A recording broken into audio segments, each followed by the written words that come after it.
In 1970, the Vietnam War is escalating and President Richard Nixon has just decided on a secret bombing campaign in Cambodia. Faced with a growing anti-war movement, President Nixon decrees a state of emergency based on the McCarran Internal Security Act of 1950, which authorizes federal authorities to detain persons judged to be a risk to internal security.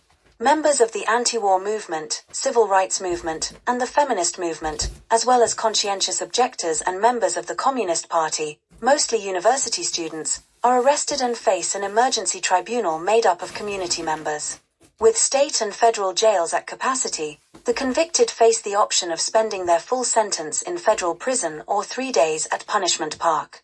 There, they will have to traverse 53 miles of the hot California desert in 3 days, without water or food, while being chased by National Guardsmen and law enforcement officers as part of their field training.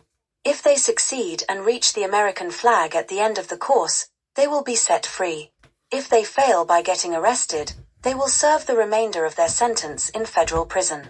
European filmmakers follow 2 groups of detainees as part of their documentary. While Group 637 starts their 3-day ordeal and learn the rules of the game, the civilian tribunal begins hearings on Group 638. The filmmakers conduct interviews with members of Group 637 and their chasers, documenting how both sides become increasingly hostile towards the other.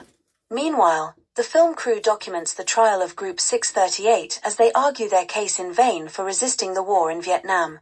The first group splinters into one group that refuses to accept the rules of the game and tries to resist with violence, and another group of pacifists that goes on towards the goal. The violent group are all killed. As the pacifists come near the flag, they find a group of police waiting for them in ambush. It turns out that there is no way to win the Punishment Park course as the system controls it from start to finish.